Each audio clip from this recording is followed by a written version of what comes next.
Y para ello vamos a realizar una serie de presentaciones sobre las diferentes temáticas que van a estar a cargo de nuestros socios, en el caso de los aspectos relacionados con lo económico y las medidas tomadas por el BCP, estarán Gastón Escotover y Dayana Coronel, nuestro socio y gerente del Club Económico, y en lo que son medidas laborales y tributarias, estará nuestra socia Nadia Gorostiaga. Y por último, queremos también compartir con ustedes una herramienta que ha desarrollado nuestra firma, a efectos de que cada una de las empresas pueda, a través de completar una encuesta, ver cuál va a ser el impacto que el COVID-19 podría tener sobre sus operaciones.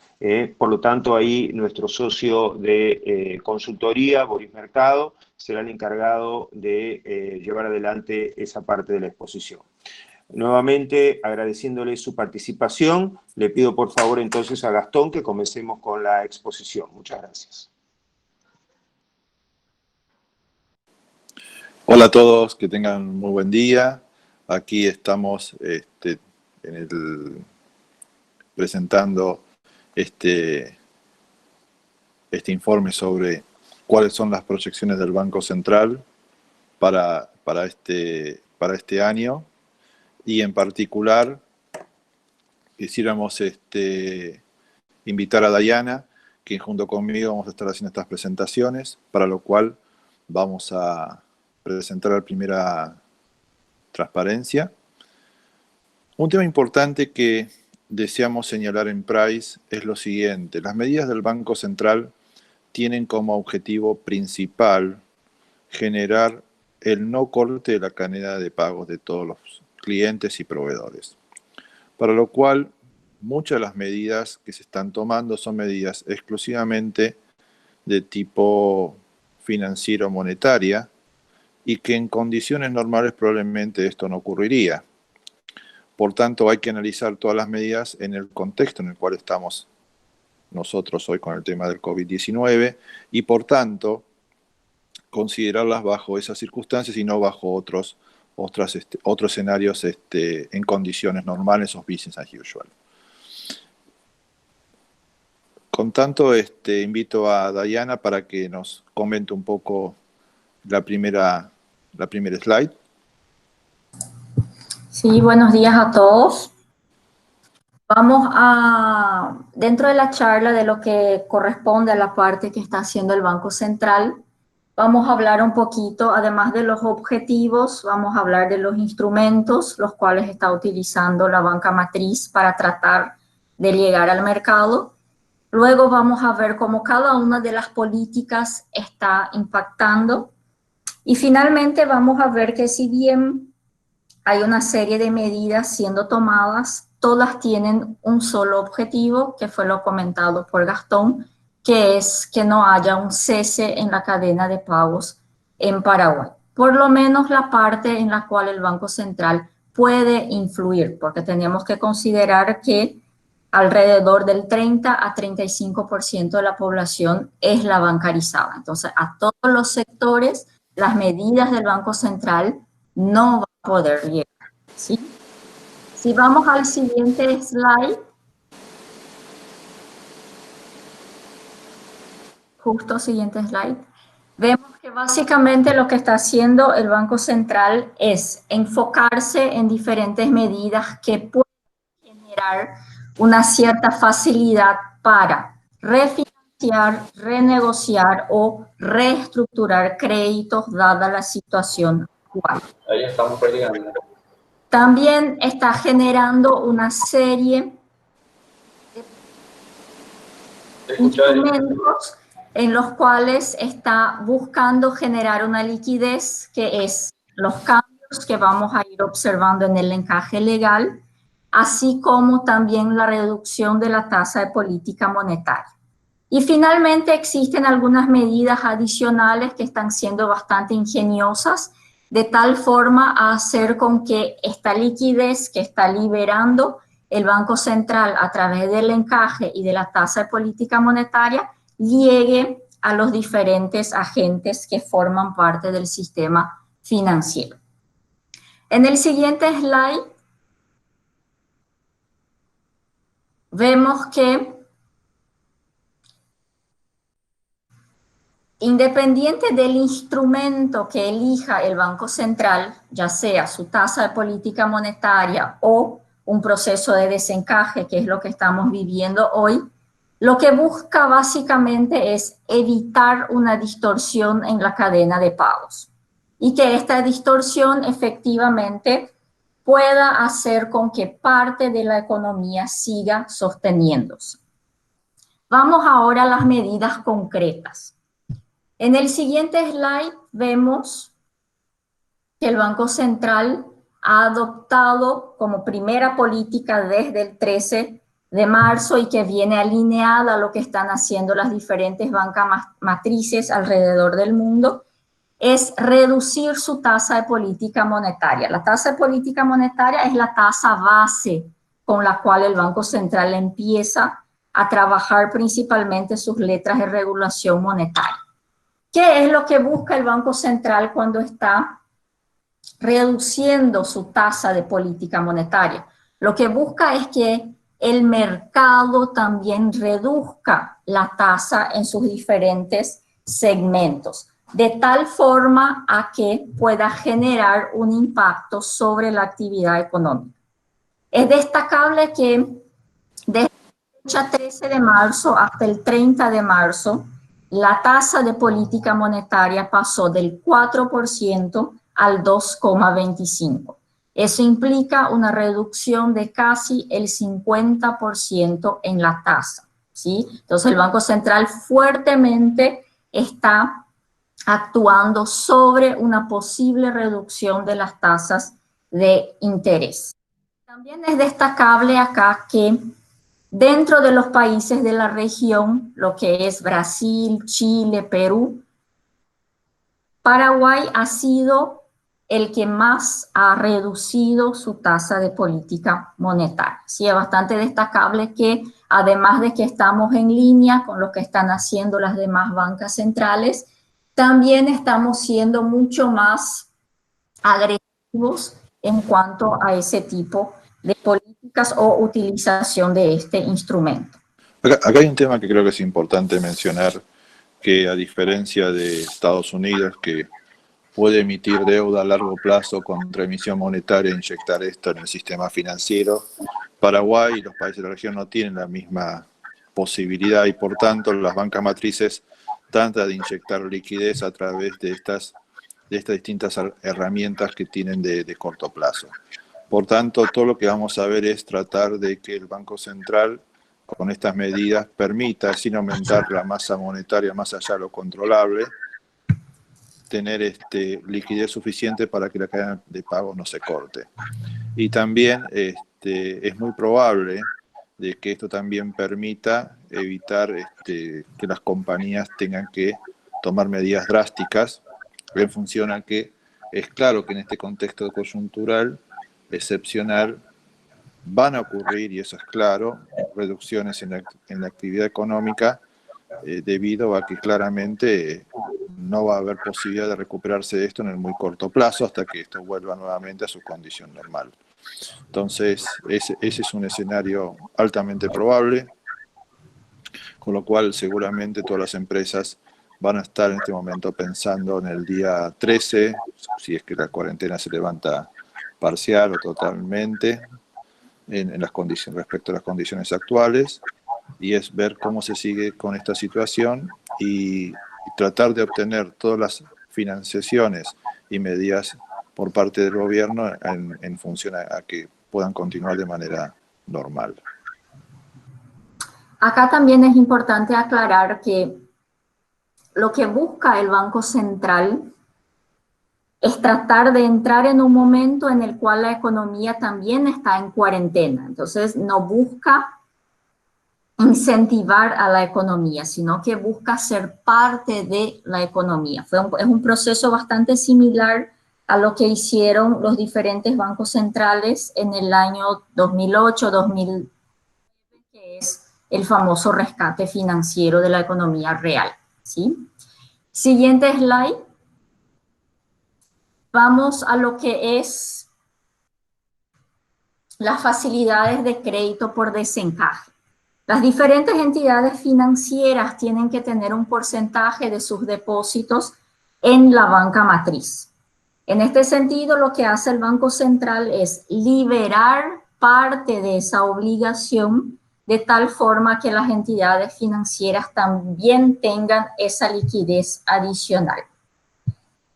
En este caso particular, hubieron varias medidas de encaje legal, pero vamos a citar solamente la última.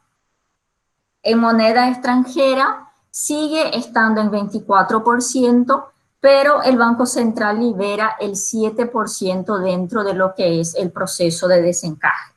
Y en moneda local sigue estando al 18%, pero el Banco Central libera el 9% en proceso de desencaje. Sumando tanto lo que es el desencaje que se está dando en moneda extranjera como en moneda local, los bancos y entidades financieras tendrían un adicional de 740 millones de dólares en liquidez, que se espera sean utilizados para paliar el efecto que estamos viendo, tratar de mitigar lo que vendría a ser la economía que está en cuarentena. ¿A través de qué? A través de la refinanciación, renegociación o reestructuración, y quizás en algunos pocos casos incluso se darían nuevos créditos. Adicional a eso, el Banco Central, en el siguiente slide, también habilitó una línea de facilidad de crédito de emergencia nacional. Ahí básicamente lo que tienen la potestad o lo que pueden hacer las entidades financieras es utilizar las letras de regulación monetaria que tienen, los bonos que son emitidos por Hacienda o cualquier otro tipo de títulos, valores que tengan garantía del Tesoro Nacional. A través de operaciones de reporto pueden llegar o está liberada alrededor de una línea de 700 millones de dólares.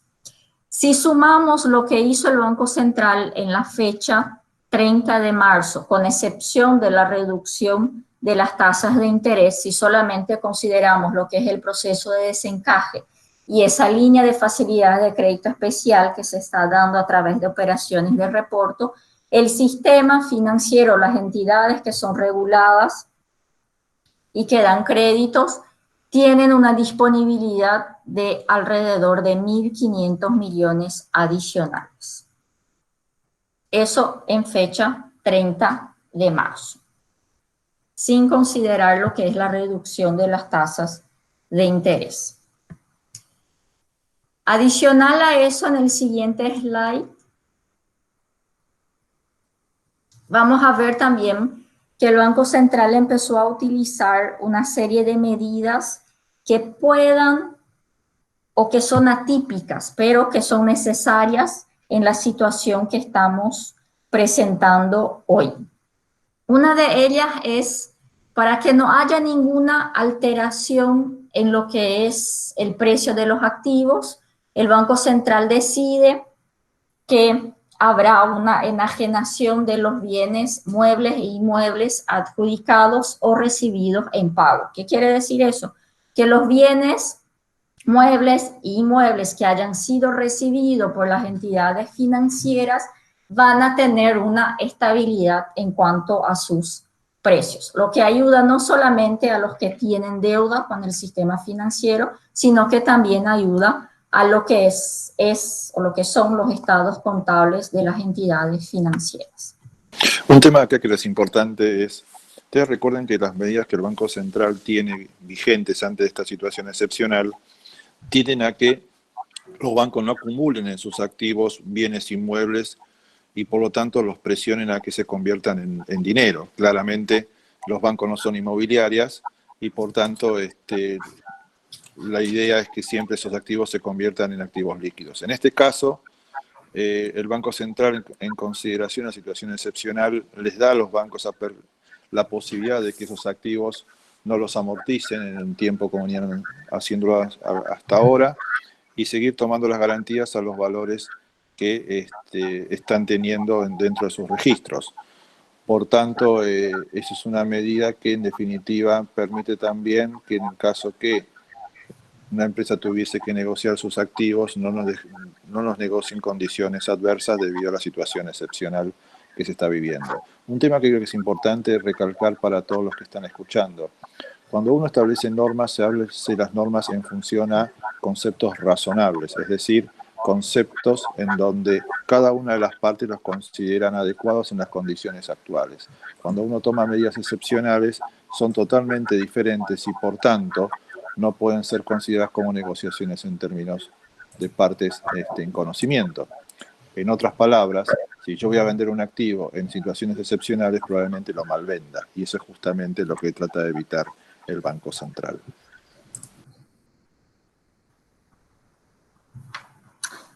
En el siguiente slide, lo que podemos ver es que hasta ahora, ¿qué es lo que estuvo haciendo el Banco Central? Dando la liquidez que es requerida al sistema financiero. Pero queda la otra punta, porque los bancos, para que puedan otorgar créditos, refinanciar, reestructurar o renegociar, tienen que tomar riesgos. Hay dos principales medidas que han sido tomadas por el Banco Central, ayudando a que los bancos y las entidades financieras puedan, de cierta forma, tomar más riesgos.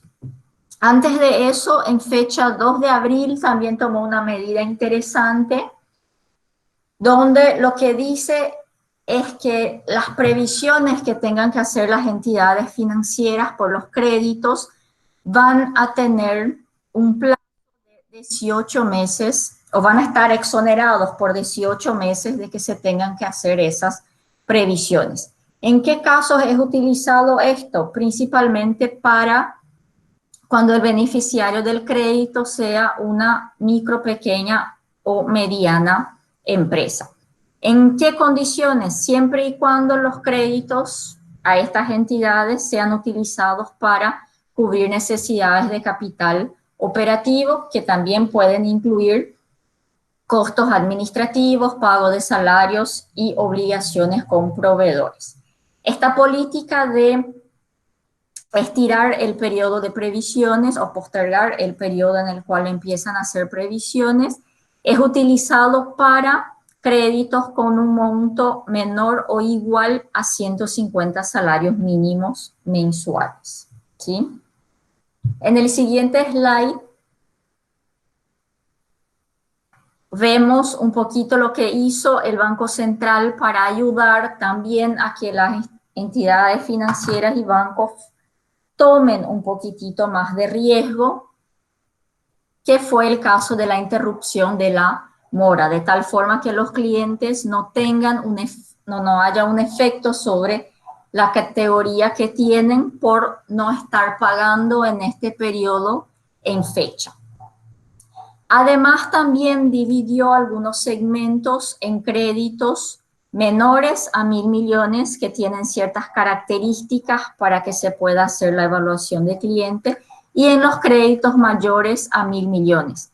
Para el caso de los créditos menores a 1.000 millones, se permite, ya sea la renovación, refinanciación o reestructuración, se dé casi de forma automática si el cliente así lo quisiera, ¿sí? Porque siempre está la posibilidad de que se siga pagando normalmente. Y ya para el caso de los créditos superiores a 1.000 millones, lo que autoriza el Banco Central en términos de riesgos es que quizás en lugar de analizar caso por caso con todo el periodo de tiempo que eso implica, da la posibilidad de analizar carteras, ya sean por sectores similares, actividades similares o por grupos de clientes de acuerdo al perfil crediticio que tengan. Adicionalmente, en el siguiente slide,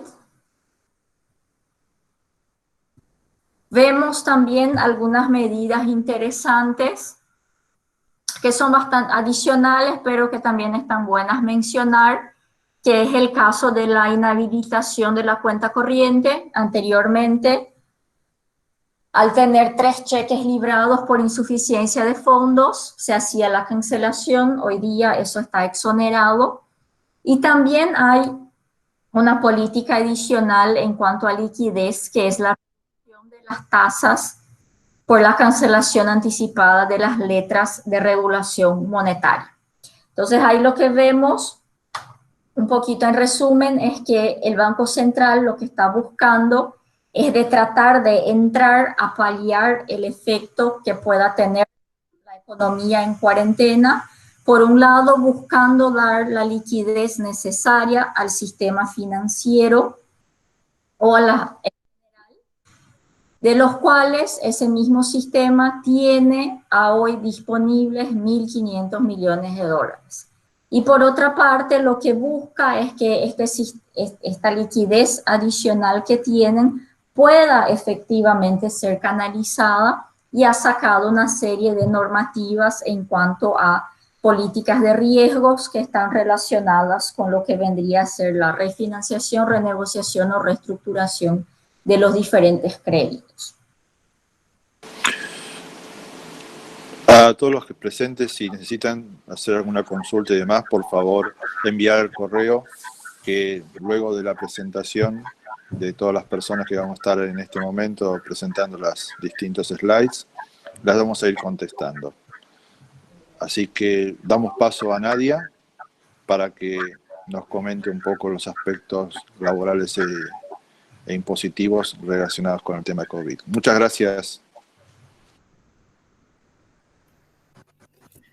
Muy buenos días a todos. Esperemos que todos estén con mucha salud. Seguidamente, si avanzas justo, la idea era comentarles un poco, según el último decreto de restricción de la circulación, hay algunas empresas, ¿sí?, o servicios que están siendo permitidos en este periodo hasta el 12 de abril. Ahí es importante tener en cuenta que no solamente los supermercados y farmacias entran dentro de esa excepción de la restricción de circulación, sino que también los proveedores que normalmente surten de productos y medicamentos a esos locales.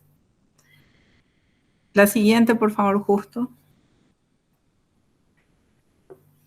Acá era importante comentarles un poco las medidas laborales que se pueden aplicar en este periodo sobre todo de restricción a la circulación, ¿sí?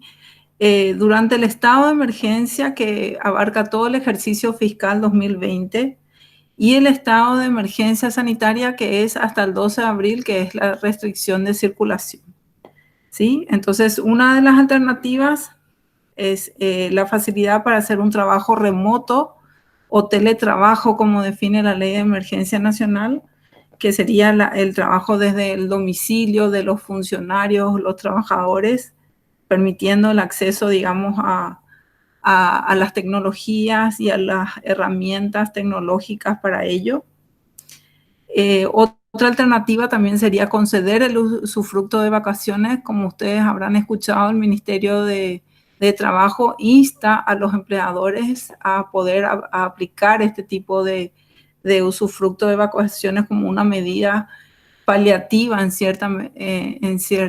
este tipo de situaciones. Y obviamente durante la emergencia nacional, todo el personal de salud, supermercados y farmacias son las empresas habilitadas, entre otros. ¿Qué puede hacer el sector privado?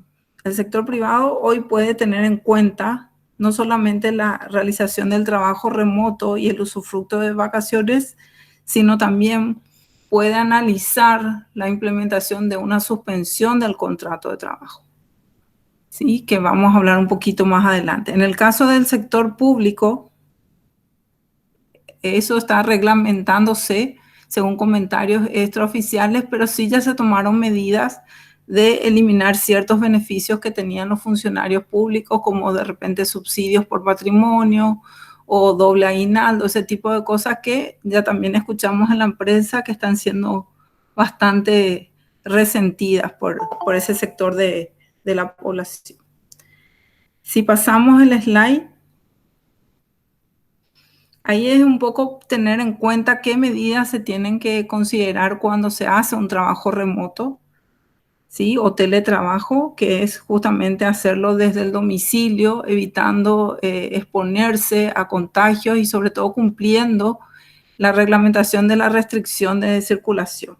Esta medida es aplicable al sector privado o público, ¿sí? A todos los trabajadores que no puedan de repente ingresar al país, pero que sí están asignados a alguna tarea específica, y también a las medidas formativas o enseñanza en este caso. No aplica para los trabajadores que tengan algún síntoma de COVID o alguna otra enfermedad, a los trabajadores que tengan un descanso médico y aquellos que están durante el periodo de vacaciones. Este mecanismo o la implementación del sistema del trabajo remoto debe ser notificado, ¿sí? Comunicado, y por qué periodo abarca ese mecanismo, ese sistema de trabajo. Debe informarse al personal por medios electrónicos o en forma física o digital. También tienen que establecerse específicamente cuáles son las tareas que van a realizar, cómo van a ser las responsabilidades, cómo se va a controlar, pero durante ese trabajo se tiene que tener en cuenta las normas laborales del trabajo diario, que no puede ir más allá de 8 horas y 48 semanales en el caso de los horarios laborales. Lo que hay que tener en cuenta que ante esta situación particular, si bien están esos horarios laborales, tiene que haber cierta flexibilidad porque justamente estamos en una situación excepcional. Después, obviamente, este sistema de trabajo remoto no es aplicable a las personas que están en riesgo, ¿sí? Y el incumplimiento también de este tipo de medidas puede dar lugar a que la empresa o el empleador sea pasible de ciertas sanciones, digamos, o multas. Si pasamos el slide. Acá la idea era recordarles un poco algunas prórrogas o medidas que están tomando las instituciones laborales y de seguridad social. En el caso de las autoridades laborales, se prorroga la presentación de las planillas anuales.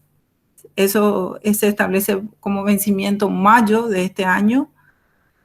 También, como les comenté, hay una sugerencia de que se aplique el usufructo de vacaciones o que se concedan las vacaciones a los empleados, y se simplifica todo el proceso de suspensión del contrato de trabajo.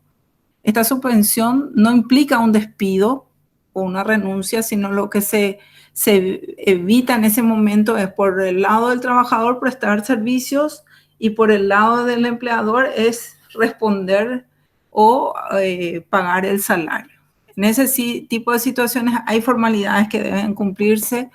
Se debe comunicar a la autoridad reguladora, y también se prevé que el Instituto de Previsión Social en ese tipo de situaciones abone un subsidio que sería aproximadamente el 50% del salario. Está establecido eso en un acta del IPS que va en línea con la Ley de Emergencia Nacional, donde se prevé el pago de un subsidio a los trabajadores, dependiendo de los tipos de trabajo, del salario y otros elementos para determinar. Desde el punto de vista de seguridad social, hay una facilidad de pago que está establecida de 6 hasta 60 cuotas, y se debe pagar el 10% del importe de los aportes y contribuciones de seguridad social, y hay unos intereses en este caso que están identificados ahí. Lo que sí es importante mencionar que también durante este periodo de emergencia el Instituto de Previsión Social debe seguir cumpliendo con sus otras coberturas, como la entrega de medicamentos, la atención a los asegurados, inclusive aquellos asegurados que no hayan pagado o que los aportes y contribuciones de seguridad social no se hayan pagado respecto al mes de marzo. La exigencia es que los aportes estén pagados hasta el mes de febrero de este año. Entonces también eso es importante. Si pasamos al siguiente slide. Ahí entramos un poco con las medidas tributarias. Acá un elemento importante que es el pago de los impuestos. Se establece una facilidad de pago en todo lo que sea el impuesto a la renta comercial y el impuesto a la renta agropecuaria del ejercicio 2019, que se puede pagar con esa facilidad de pago hasta el 31 de mayo. Entonces, para tener el beneficio de la facilidad de pago hasta 5 cuotas sin intereses y la entrega del 20%, se debe solicitar hasta el 31 de mayo de este año. Y seguidamente lo que citamos es las fechas de vencimiento definidas para los anticipos del impuesto a la renta empresarial del ejercicio 2020, ¿sí? Ahí lo que se mencionan son las nuevas fechas, que en el caso del primer anticipo va para el mes de julio de este año. Pasamos justo, por favor. En el caso del impuesto a la renta personal también se establece una facilidad de pago con el mismo esquema, la entrega del 20% y 5 cuotas sin intereses. Y en este caso, ese beneficio aplica hasta el 30 de abril de este año. O sea, la solicitud de acogerse a la facilidad de pago vence el 30 de abril del 2020. Y finalmente se prorroga el aspecto formal de la presentación de la declaración jurada, donde se detallan los ingresos y egresos de la renta personal. Ahora, en caso que no se utilice la facilidad de pago para el impuesto a la renta comercial o el impuesto a la renta agropecuaria del ejercicio 2019, las empresas pueden pagar el impuesto en junio de este año, pero tienen que pagar la totalidad del impuesto determinado. Entonces, para diferenciar un poco, la facilidad de pago va hasta mayo y ahí tienen que hacer la entrega del 20% del impuesto a la renta comercial o renta agropecuaria y después en 5 cuotas consecutivas sin intereses. O de lo contrario, pagar en junio el 100% de esos impuestos. En el caso de las obligaciones del periodo fiscal marzo, esas pasan para mayo. Y ahí está el impuesto a la renta empresarial presunto, tributo único, el IVA, el impuesto selectivo al consumo, entre otros. ¿Sí?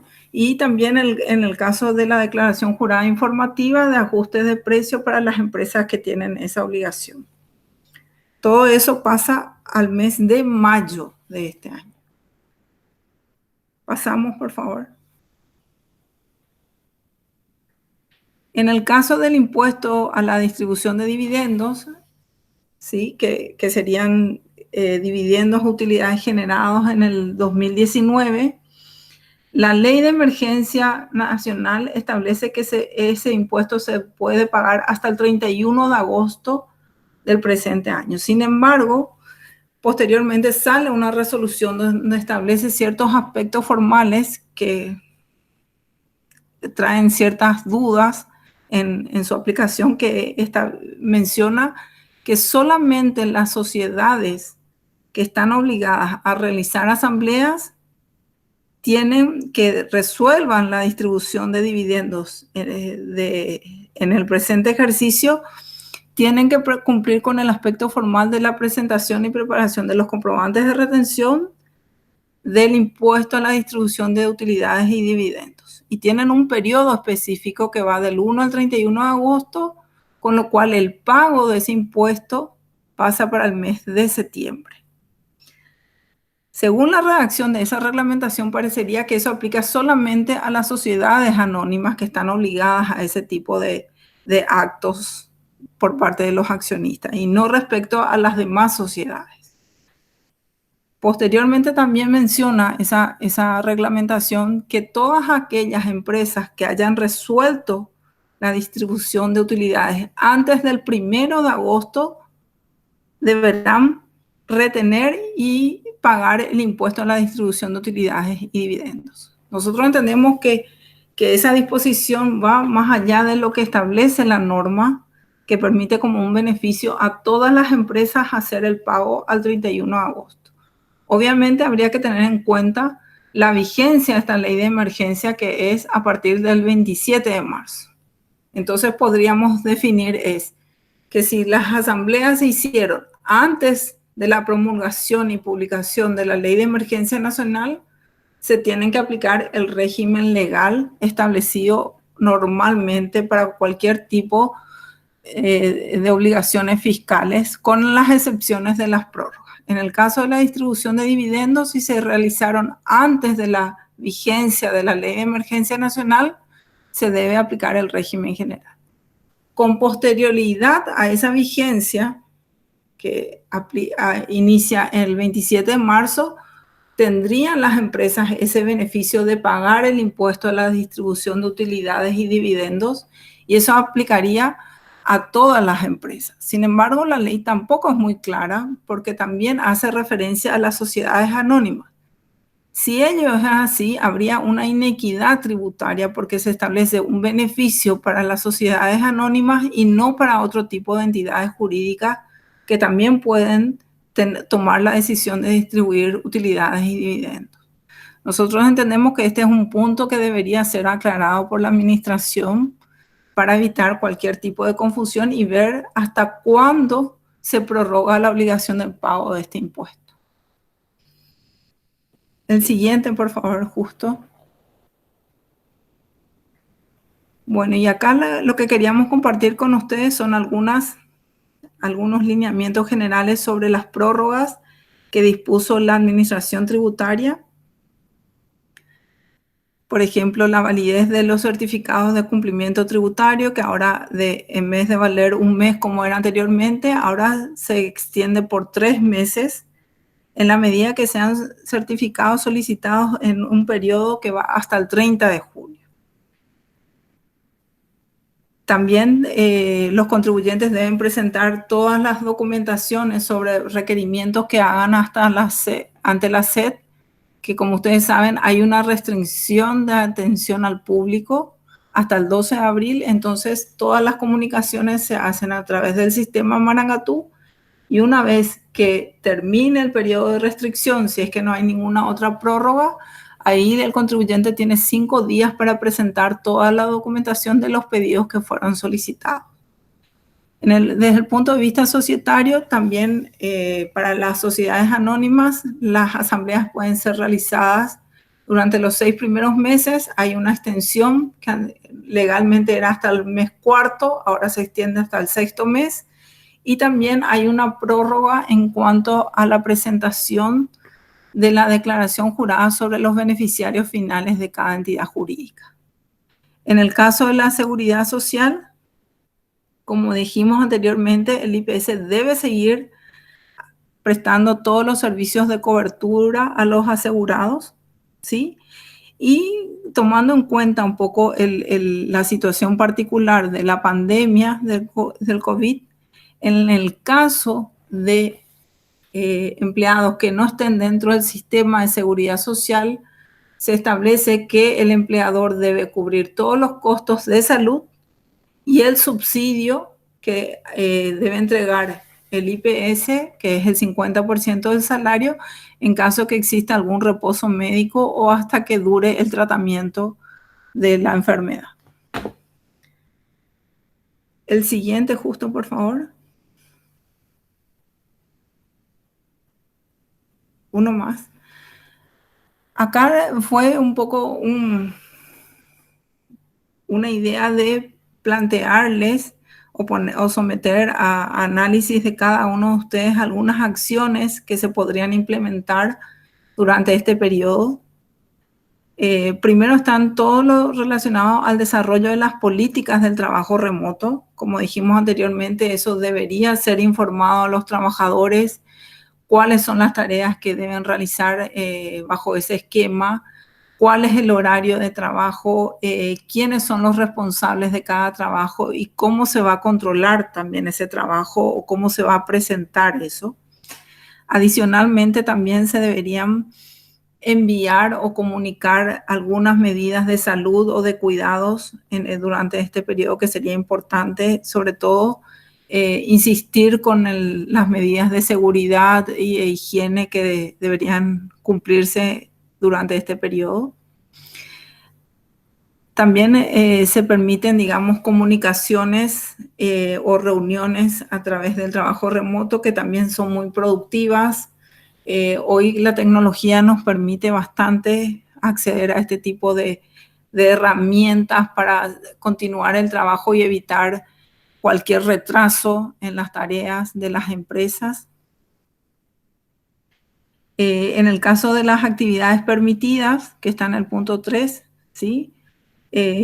También es importante tener en cuenta si algunas de sus empresas están en esa situación, cuáles son las empresas que están como exceptuadas de la restricción para tener un respaldo legal ante cualquier reclamo de las autoridades. Nosotros sabemos hoy, por ejemplo, que la Policía Nacional y las Fuerzas Armadas están en las calles evitando justamente la circulación de las personas.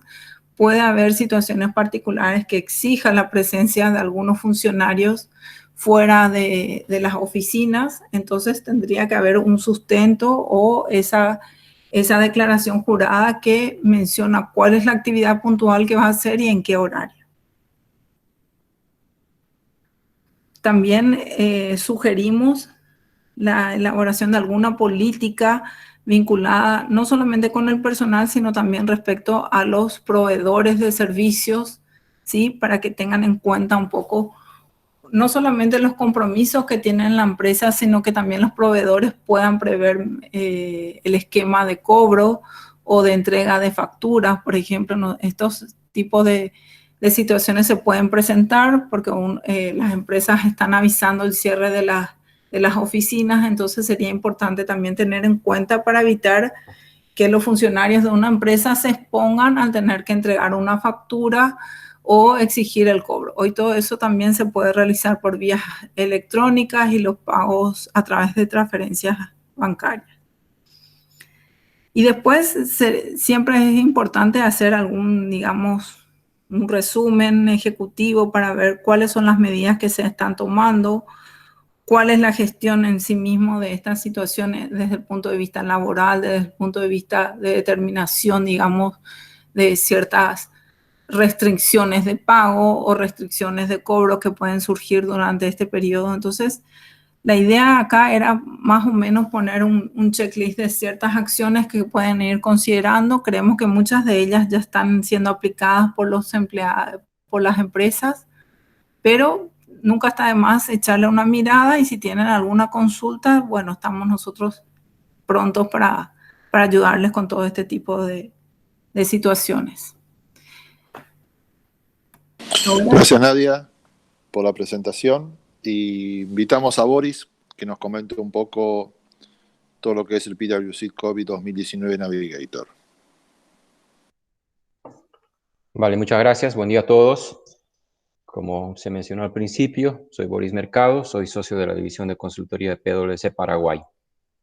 El material que tenemos de aquí adelante, que es un material ejecutivo, tiene como propósito mostrar una herramienta que nuestra firma ha desarrollado a nivel global y que está obviamente disponible en Paraguay, que es el COVID-19 Navigator. Esta herramienta tiene como propósito, de una manera muy sencilla, hacer un análisis que tiene cada una de las empresas. Entonces, las personas que puedan tener el acceso a esta herramienta, a través de completar unas preguntas que la herramienta va generando, puede entrar a hacer un análisis. Y este análisis está orientado a que los resultados pueden mostrar de una manera muy sencilla cuáles son las áreas en las cuales mi organización o mi empresa tiene como que mayor necesidad de poder poner foco y trabajar en ello a efectos de mitigar los impactos de manera general que está generando esta situación de crisis. Yendo hacia adelante, vamos a mostrarles cómo puedo acceder a esta herramienta. El acceso es muy sencillo. De hecho, hace algunos días atrás, todo lo que son nuestros clientes del Club Económico, de las encuestas salarial, y así como nuestros clientes del área de auditoría y consultoría, han recibido a través de un correo electrónico enviado por socios de la firma información relacionada con esta herramienta. Y que entrando a los links que ustedes pueden ver en la mano izquierda, van a tener el acceso a la herramienta y que va a permitir poder navegar. No necesitan tener una clave de acceso, no necesitan que se genere un usuario específico, y el acceso es totalmente gratuito y es accesible a todas las personas que puedan introducirse a través de estas dos direcciones. Una vez que se introduce información general, y si vamos hacia adelante en la presentación, la herramienta permite mostrar, ¿sí?, cuáles son las dimensiones sobre las cuales se trabaja en la herramienta. Y esas dimensiones son 6. Las primeras 4 relacionadas con lo que es la primera, la fuerza laboral de la empresa; la segunda, operaciones y lo que es la cadena de suministro; la tercera, relacionada con los aspectos financieros y de liquidez, que hoy día es uno de los focos probablemente más relevantes que todas las empresas están teniendo a efectos de definir acciones y de ver cuál es la situación que tienen en su flujo de caja, en toda la parte de los aspectos financieros de la empresa. Una cuarta dimensión relacionada con lo que es estrategia y marca, qué tipo de acciones o qué tipo de iniciativas se están tomando a nivel de empresa para poder proteger lo que es la estrategia y la marca de la empresa en una situación como la que estamos viviendo. Esas primeras 4, adicionalmente, como se ve en el gráfico a la derecha, y ese gráfico es un ejemplo de uno de los resultados que surgen de una vez que se han completado, digamos, las preguntas que hace el Navigator, permite ver cómo estoy posicionado en función a lo que debería ser buenas prácticas en relación a estas 4 dimensiones. Ya la dimensión 5 y la dimensión 6, que están relacionadas con gestión de crisis y respuesta, una de ellas, y la otra con temas de impuestos y de comercio, son las 6 dimensiones que la herramienta considera para este self-assessment o esta autoevaluación, las cuales, como les decía anteriormente, se va completando a través de un cuestionario que se va realizando en lo que es la herramienta. Si vamos hacia adelante en la presentación, vamos a ver cuáles son los resultados o qué tipo de resultados está generando el Navigator. El Navigator va a generar para cada una de estas 6 dimensiones una especie de recomendaciones, ¿sí? Y un radar, como estamos viendo en la parte superior derecha, de dónde me encuentro.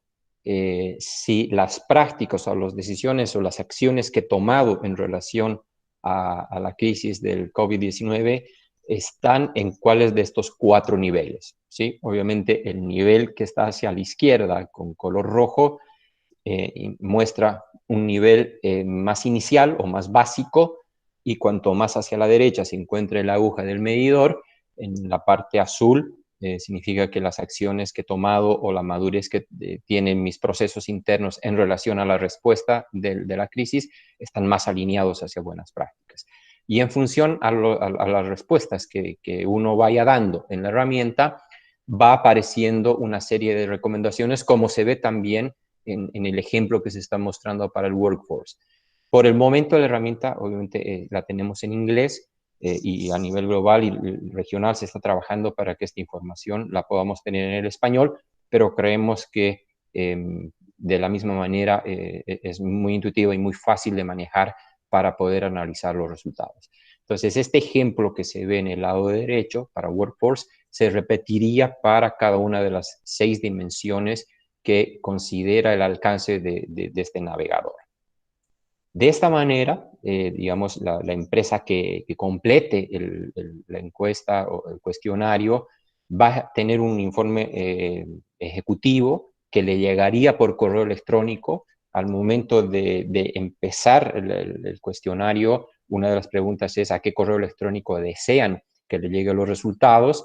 Entonces, cuando uno introduce el correo electrónico, una vez que se finaliza el cuestionario, le llega un documento en PDF con los resultados y, como decíamos, esta especie de recomendaciones que genera la herramienta en función a la información que ustedes han introducido y que se constituye en una herramienta más que puede ayudarles a ustedes en gestionar las acciones y priorizar también las acciones que ustedes deben estar realizando en cada una de sus empresas.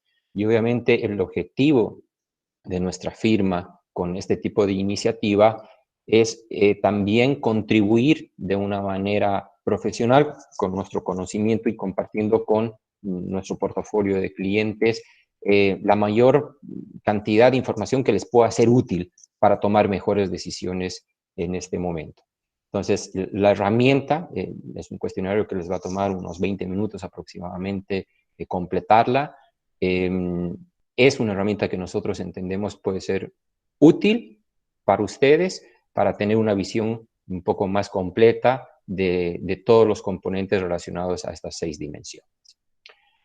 Desde la perspectiva de PwC, y si vamos un slide más hacia adelante, por favor, adicionalmente a lo que pueda hacer la herramienta, y esto también ya en función a los resultados y a las experiencias que estamos viendo que se están generando en otros países. No olvidemos que existen algunos países, como puede ser países de Asia o incluso Europa, que han tenido el inicio de la crisis del COVID-19 y los impactos con probablemente algunos meses más de anticipación que lo que está sucediendo en Latinoamérica y particularmente en Paraguay. Eso permite tener ya experiencias y un camino que han recorrido estos otros países en relación a cómo dar la respuesta y qué está generando a nivel de los mercados. Entonces, en función a esas experiencias, existen mensajes que es importante analizarlos y tomarlos en cuenta porque van a ser parte de nuestro mercado local y van a ser parte de lo que vamos a ver y vamos a enfrentar de aquí para adelante. Porque hay una cosa que es totalmente clara. Saber cómo va a reaccionar el mercado o la economía hacia adelante, uno puede tener percepciones o puede tener, como hemos visto en la información previa que ha sido compartida por nuestro equipo de especialistas, existen lineamientos. Ahora, una cosa es cierta, el mundo no va a ser el mismo. Y hay cosas que están cambiando y que cambiaron y que difícilmente van a volver hacia atrás. Y ese mensaje, el que nos está llegando, es que ciertas cosas llegaron, se implementaron y van a formar parte de nuestro día a día. En la parte derecha ven ahí algunos de los componentes que vemos que hoy día están siendo respuesta o es una forma en la cual las empresas están viendo alternativas para continuar con sus operaciones y que están convirtiéndose en una forma de trabajo o en una forma de acción operativa dentro de las organizaciones. El trabajo remoto, ¿sí? En mayor o en menor medida y independientemente del rubro en el cual la empresa se encuentra, sea una industrial, sea una comercial, sea una financiera, el trabajo remoto hoy día se está convirtiendo en la forma de continuar con lo que son nuestros procesos operativos. Y este nuevo modelo de operación de trabajo remoto, además nos está mostrando también que tiene ventajas, ¿sí? Como también puede haber considerado algunas desventajas. Pero de que de aquí para adelante el trabajo remoto es algo que va a ser fuertemente considerado por todas las empresas, es una realidad.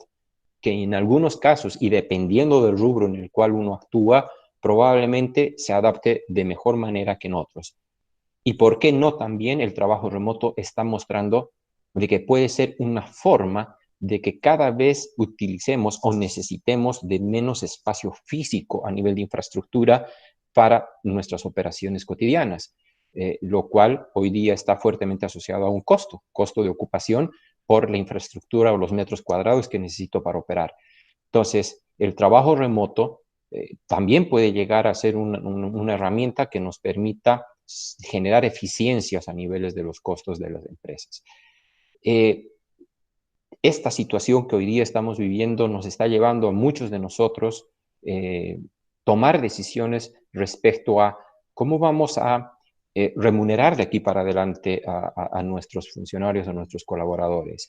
Y hoy más que nunca probablemente el concepto de remuneración variable es algo que está totalmente presente, está totalmente encima de la mesa de diálogo de los niveles ejecutivos, y en función a las características que puedan tener las fuerzas laborales, la remuneración variable llegó para ser un componente más, probablemente con mayor incidencia de lo que era tradicionalmente. El comercio electrónico y las transacciones electrónicas claramente se está viendo y todos estamos viviendo que el manejar pagos, sea a terceros y proveedores, como recibir los pagos de nuestros clientes o de nuestros stakeholders con los cuales nos involucramos, el comercio electrónico está haciendo hoy día lo que está permitiendo que la cadena de pagos no se interrumpa. Y cada vez más vemos que es mucho más eficiente hacer una planificación utilizando medios electrónicos para agilizar los procesos y hacerlos más eficientes.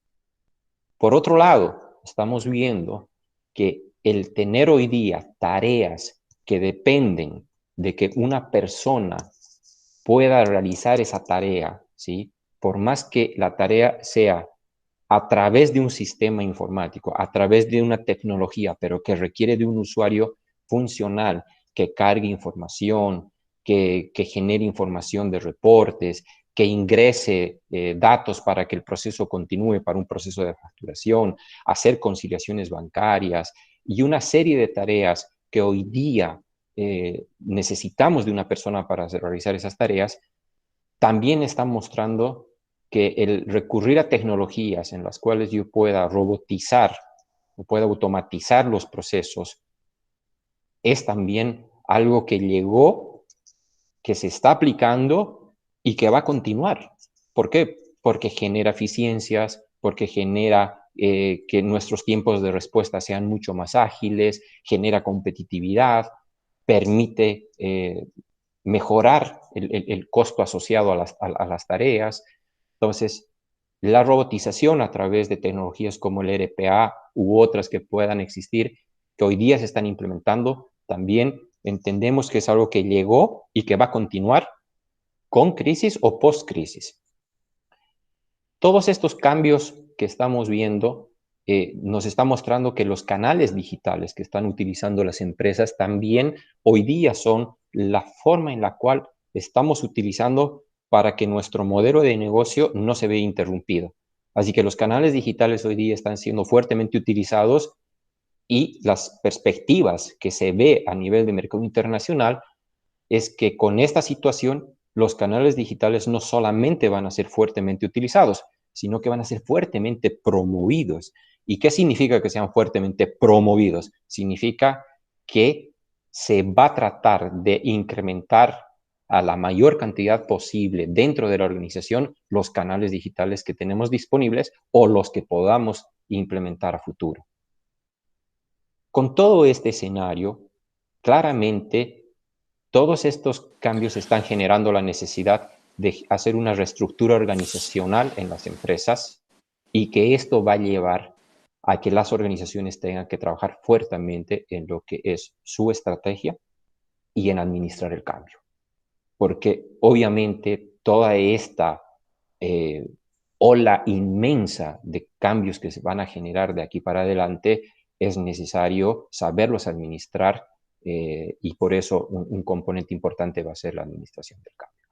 Entonces, desde la perspectiva de PwC, en esta sección de la conferencia queríamos mostrarles esta primera herramienta que está de uso abierto para todos ustedes a través de los links que se han mencionado anteriormente y obviamente que esa información pueda serles útil a ustedes para que vean cómo hacia adelante también se van a tener que tomar decisiones e implementar acciones y algunas de ellas hemos tratado de canalizarlas a través de este slide para que ustedes puedan tomar el camino que obviamente todos deseamos, que es la sostenibilidad y el crecimiento de los negocios de cada una de las empresas.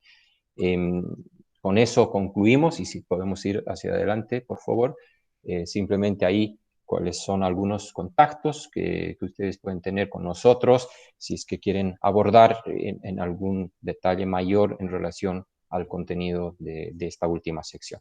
Así que con eso, muchísimas gracias por su atención y le paso ahí la voz a Gastón, nuestro socio que está coordinando. Estimados, bueno, muchas gracias, Boris. Realmente esta herramienta PwC COVID-19 Navigator es una herramienta que es parte de la responsabilidad social de PwC hacia la sociedad donde estamos interactuando, y realmente creemos que es una herramienta muy útil para todo el conjunto de la economía, para todos los jugadores que están en este momento, y les puede ir muy interesante para ver en cómo actuar en esta incertidumbre en la cual estamos hoy viviendo y que esperamos que pueda ser solucionada en el brevísimo plazo en función a que vayan avanzando soluciones contra la enfermedad. Respecto a las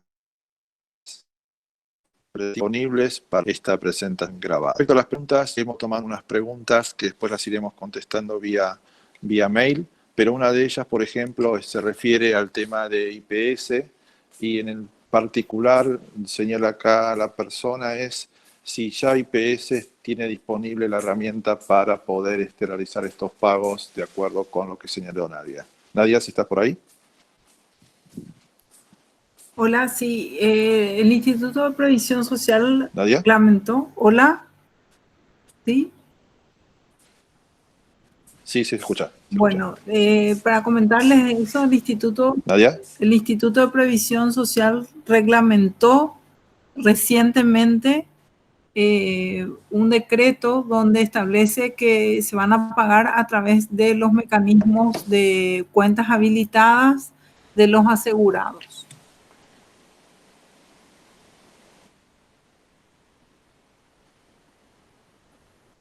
¿Nadia? ¿Nadia? Hola.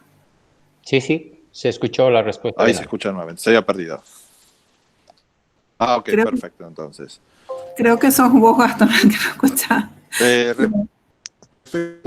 Sí, sí, Nadia.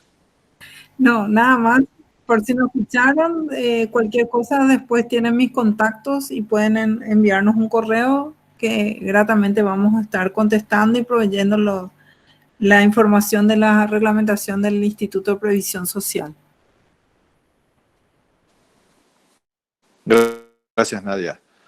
Bueno, entonces, como les decía, cualquier pregunta adicional, por favor, a los correos. Nosotros estaremos enviándoles a ustedes todas las respuestas. Realmente fue una primera actividad diferente como PwC hacia la sociedad.